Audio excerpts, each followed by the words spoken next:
Alright guys, before we get started, today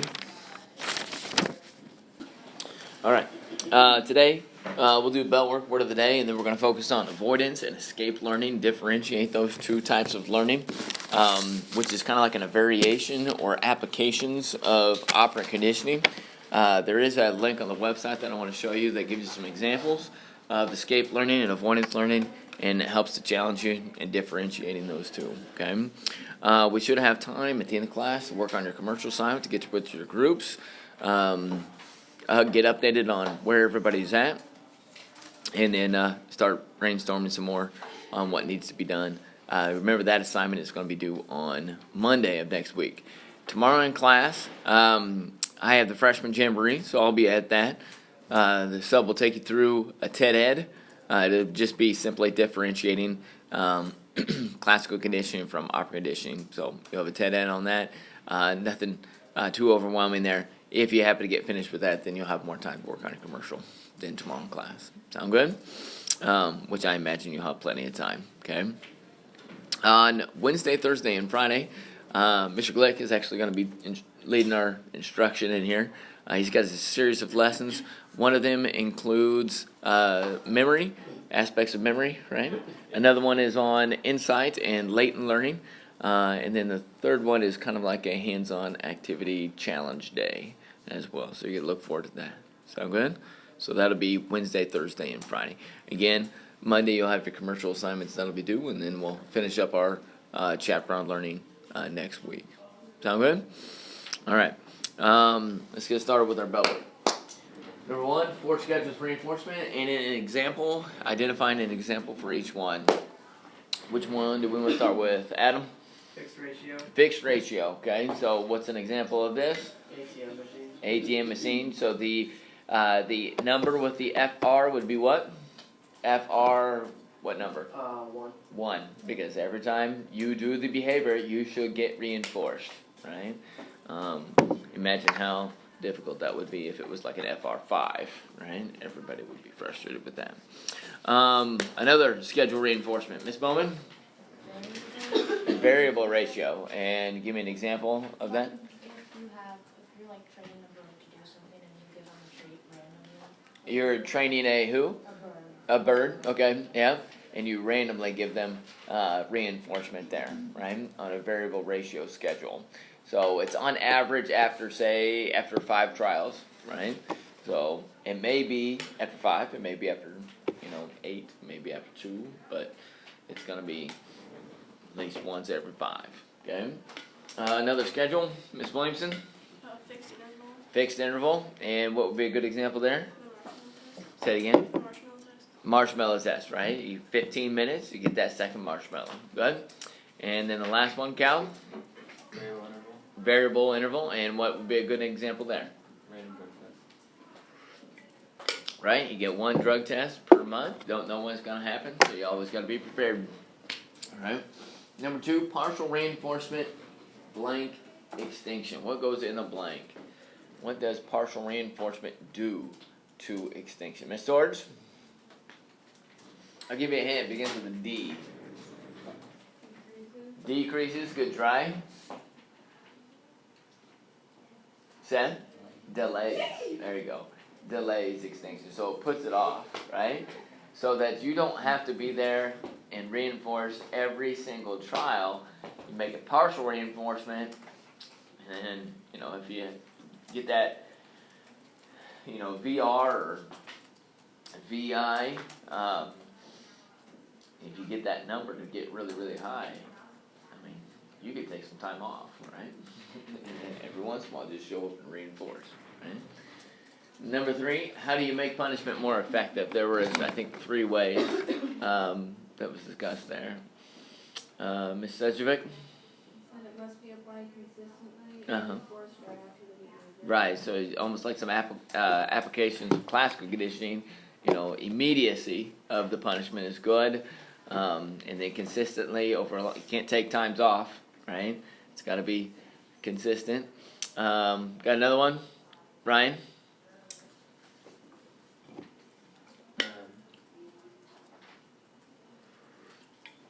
Messy seriousness. Yes. the magnitude of it, right? So think about a $1 speeding ticket versus $250, right? What's the speeding ticket right now? Anybody know what it is? Is it still contingent upon how fast you're going? Like if you're going like over, you guys don't know? You guys don't get speeding tickets? Nobody's ever got one.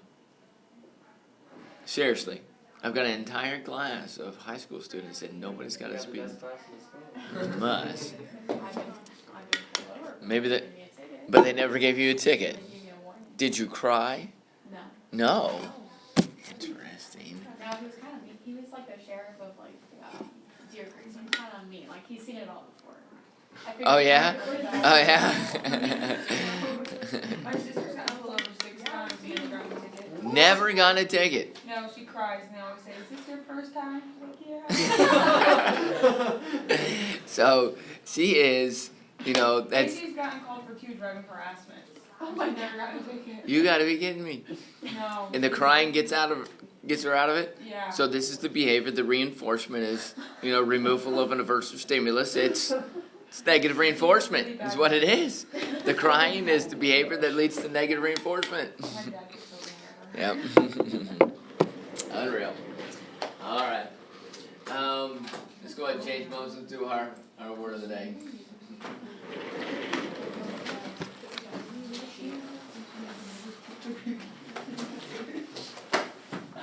All right, so I'm going to have to search for it here in a second, but someplace on the website, it may be underneath global culture stuff, but we're going to do Bloom's taxonomy of verbs today. Yeah?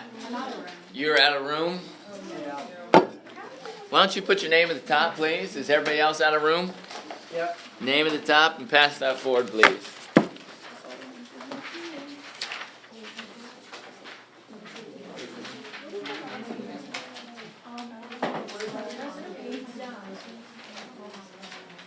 You don't want to... Yeah, you can. Yeah.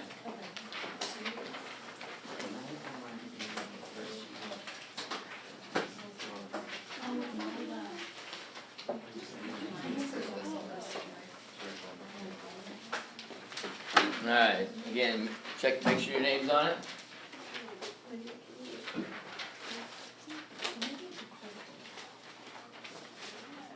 She's bald. Yep. Sorry. Okay. 4 or 5 of them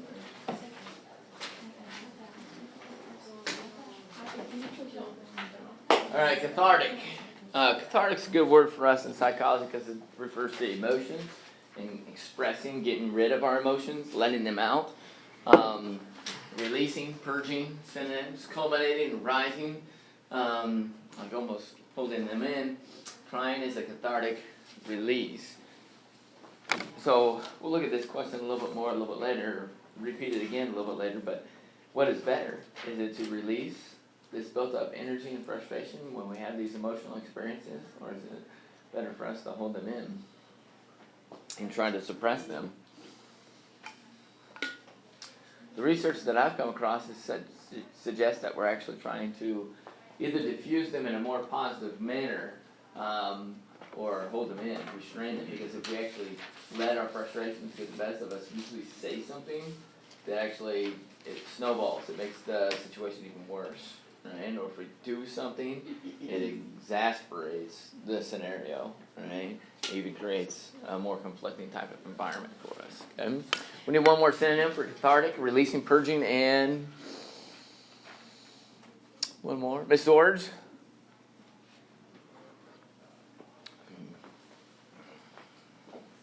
Yes, expressing.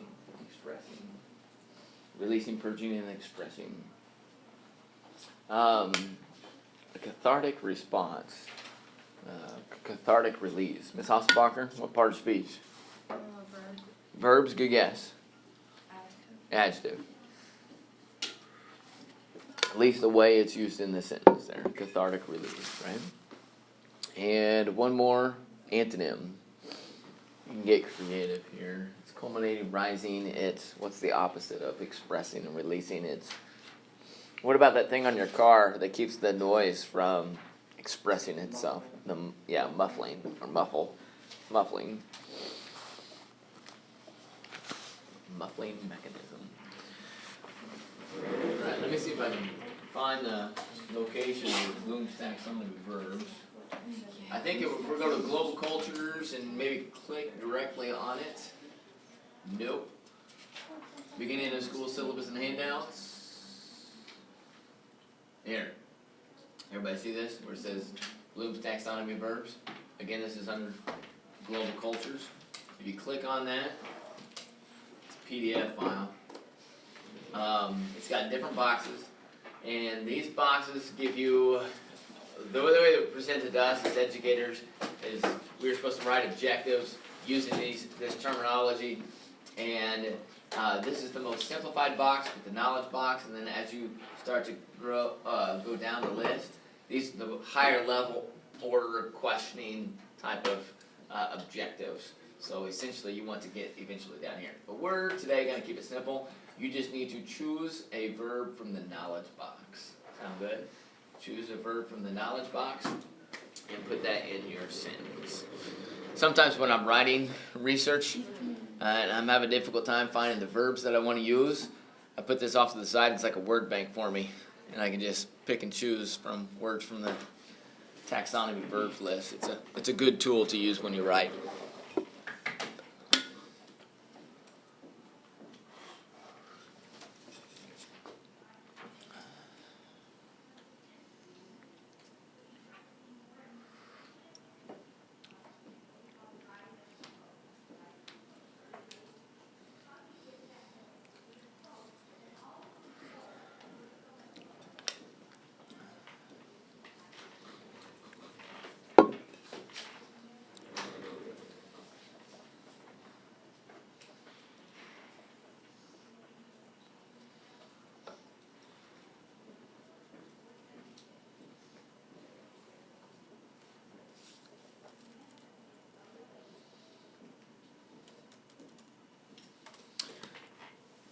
Go and take your sentence and share it with the person in front, person behind it. As you listen for your sentence or your partner's sentence, go ahead and listen for the Bloom's taxonomy verb and call that out back to them. Sound good? Make sure that they got that in there.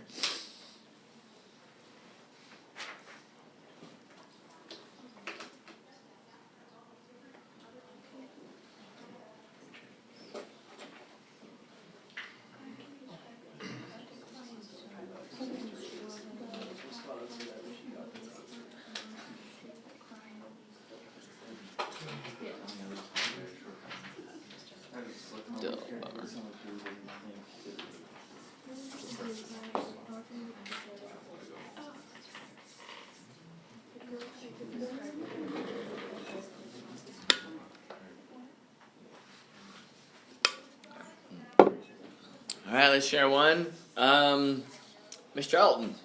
Oh, I'm not done. No? No, sorry. Miss Sadie? No? Ms. Williamson. Crying can be described as a cathartic response to high levels of emotion. And her word from her Bloom's taxonomy list would be what? Describe. Describe. Very good. Excellent job, Ms. Williamson. Alright, let's go ahead and put that off to the side. Here's a sheet of notebook paper.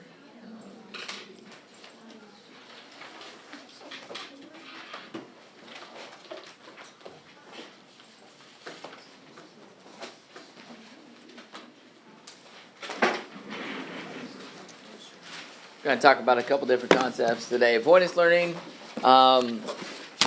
escape learning, and then learned helplessness is actually going to be a third one that we'll throw in there. Okay?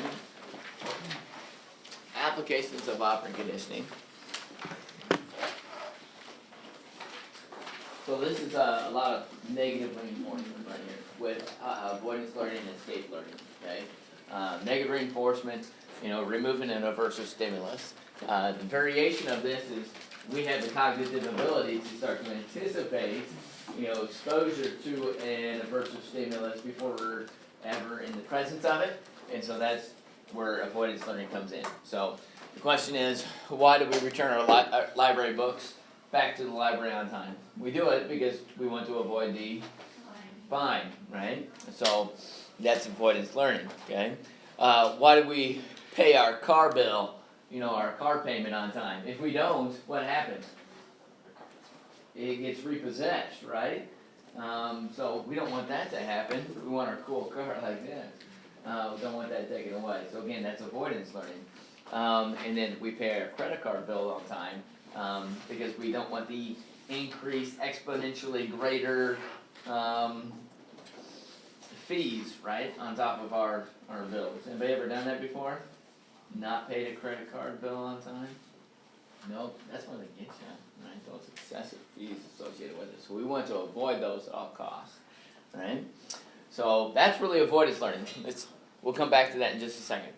Escape learning, though, is learning a behavior because it terminates in a aversive stimulus. Terminates. Everybody see the connection here with the terminator? Right? Terminates. So if it terminates an aversive stimulus, what this means is it can't be avoidance learning, because if it's avoidance learning, then you never got in the presence of the stimulus. So escape learning means that you have to be in the presence of it first before you're able to experience it. It's like you were caught off guard and you weren't cognitively aware of the stimulus, right? And you couldn't do anything to avoid it, so you got in the presence of it. And now once you're in the presence of it, now we need to get out of it, right? So I'm not sure if I have any examples here. I've shared with you the conversations that I have with people. One of my goals is how do I get out of that conversation as fast as possible, right? So in the past, that would be escape learning. The conversation would be the aversive stimulus for me, and I want to remove myself from it. Ms. Bowman, got another example? Would one be like if you've had like a really bad sunburn before, and then the next time you know that you need to put on a lot more sunscreen? Okay, so that would be getting close to avoidance learning, right? So let's say what would make it escape learning would be you got the awful burn, right? You have been exposed to the sun, and now escape learning would be putting aloe vera, right, all over the burn to try to take that stinging sensation away, to escape that unwanted, uncomfortable feeling. Okay, that's a good one. Anybody else think about another example of escape learning?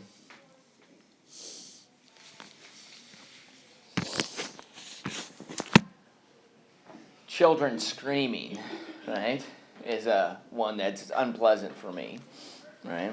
Very unpleasant. And so if you're in the midst of it, you try to escape it. You try to remove yourself from that scenario, right?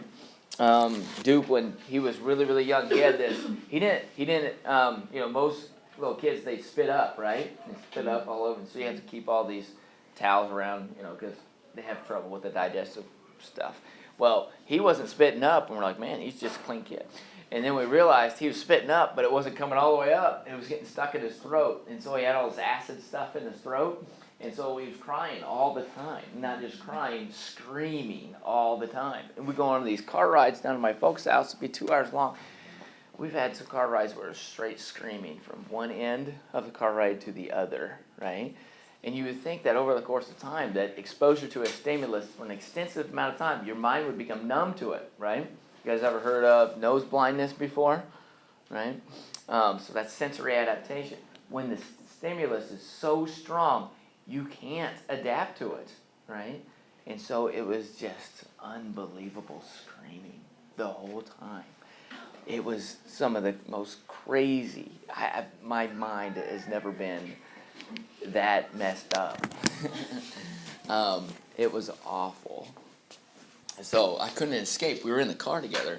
I suggested to my wife that, and actually Jerry, Mr. Brina, sorry, we were going to come up with this new device for parents that would be like a sound barrier that would go around the car seat, so that it would muffle any type of sound. And my wife said that I was like on the verge of violating human rights doing that. So Mr. Prina, he thought it was a good idea. So avoidance learning, back to that. So you identify the aversive stimulus, and then you make decisions and you modify your behavior to avoid the aversive consequence. So this is a great example of it. What is this? This guy's struggling with it. Public speaking, right? So, we have a fear of public speaking. So what do?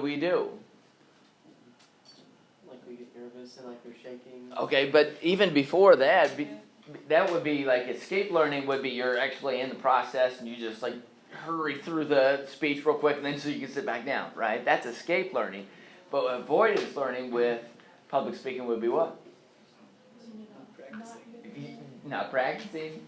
Was that? Like not doing it. Just not doing it. I got sick, the morning of, so I don't have to do my public speaking thing today. Or it used to be this way where speech was a elective. Is it an elective now? No? It's required. Okay. Well, is it required at the same time for everybody? Yeah, seniors. Yeah. Seniors now, okay. Used to, you could do it whenever you wanted within the 4 years, right? And so these people here, they would wait until the second semester of their senior year to take, their speech class because they wanted to avoid the public speaking scenario at all costs, okay? I know people that, they want to get involved. These different types of positions that you have like student council and NHS and things like that. They didn't want to have any of the elected officer positions because they knew that there's a public speaking component to it. Right? They wanted the notoriety of the position, but they didn't want to do the public speaking, so they avoided it and said, hey, don't give it to me. Give it to somebody else. Right? I don't want that at all. They'll just avoid it. Okay? So that's the problem with our fears a lot of times. We never expose ourselves to the unwanted stimulus to realize that we're not going to die as a result of speaking in front of people. Right? And so since we avoid it so much, we can never get past our fears. Right? So we gotta overcome that. All right, the next concept is learned helplessness. Let's skip ahead for a second. There's this guy, or two guys, named Overmeyer and Seligman, and they did some research with a dog and a box. We had a cat in a box with Thorndike, right? His law of effect. Now we have a dog in a box with Overmeyer and Seligman. Now this particular box was a little bit different. It had two sections. It had a little shelf in the middle, right? And the bottom of the box was electrified, right? On the left-hand side. We'll say that the left-hand side, the bottom was electrified. There was a red light in front of the dog, right?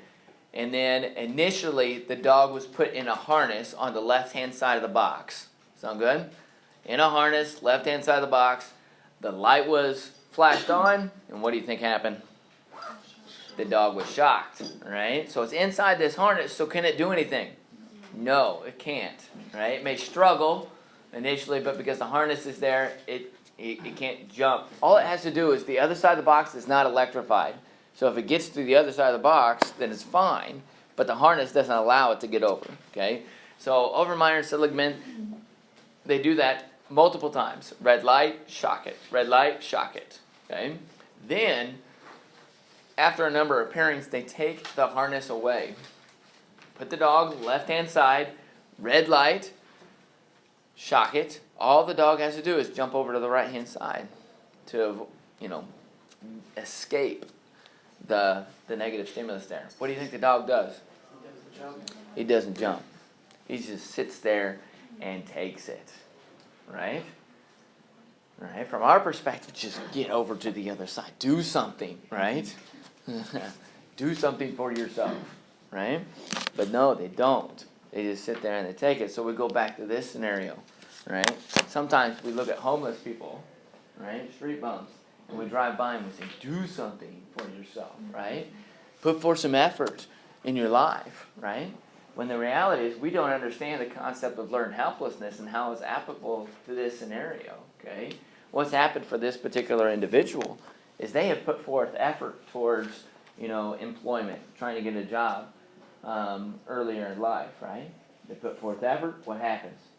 They fail. They put forth effort, they fail. They do it multiple times. Eventually, why should I put forth any effort? I know the result is going to be failure, right? Or at least it has been the past 20 times. So I might as well save myself, some energy and not put forth the effort then, okay? So, I have it with some students in the classroom with like writing assignments. Evidently, they've had bad past experiences, right? or maybe even inside my class, where you turn in a writing assignment, fail. Turn in a writing assignment, fail, right? So what's going to happen for the next writing assignment? Should they even spend that much time on the assignment? No. It's going to end up in failure. From their mindset, it's learned helplessness there, okay? So, it can be applied to other situations as well, where different type of individuals have fallen into that particular environment. I used to think of the Chicago Cubs before they won the World Series in 2016. They had this concept of learned helplessness. It was like it's outside of their control. It's nothing there's nothing that they could do, right? And then they'd come up with all these superstitious type of things, like talking about black cats and Bartman and all this stuff that would contribute to them not having, success and winning a World Series. It was learned helplessness is what it was, right? One other thing that I do encourage you to write down with learned helplessness, it's fairly specific. PTSD victims, especially individuals that have gone through traumatic experiences multiple times, they will sometimes develop this concept of learned helplessness, right? It's a here it goes again, here we go again kind of mentality, and there's nothing that I can do about it, and so sometimes they just give up, right? It's like somebody's been attacked, right? And it's the third time that they get attacked, and why should I put up a fight? Because it's happened before, right? So that's the sad part of learned helplessness. All right, applications of opera conditioning other than escape and avoidance learning and learned helplessness. This is what you call behavior modification and biofeedback. Right? You have the power to change another person's behavior. Do you have the power? If you understand concept of opera conditioning, then yeah, you can manipulate the behavior of those around you. What about your own behavior? They've got these new technology, this wearable stuff. The Fitbit stuff is just a very small tip of the iceberg when it comes to different types of wearable technology that can monitor your physiological responses. And because of that, what you can do is you can take some of the dysfunctions that you may have, such as I've even heard examples of like irritable bowel syndrome. And what you can do is you can use aspects of positive reinforcement to be able to overcome that type of situation just by using aspects of opera conditioning there, monitoring your physiological arousal. So it's pretty cool stuff there. Okay. So again, behavior modification, a systematic approach to changing your behavior, applying classical opera and observational learning to your lifestyle. We haven't really looked at observational learning. We'll do that next week. There is a good podcast to listen to that's kind of associated with behavior modification. It's called When Willpower Isn't Enough. It's linked on the website if you want to take a look at it, or maybe the next time we get around to our podcast assignment, you can choose that one. But it's kind of an interesting idea. It says that we can use our tech devices as mediums through which we can apply behavior modification. For example, what's the thing that a lot of us want to do, when we have spare time? What's the first thing that we do? We want to watch TV or Netflix, right?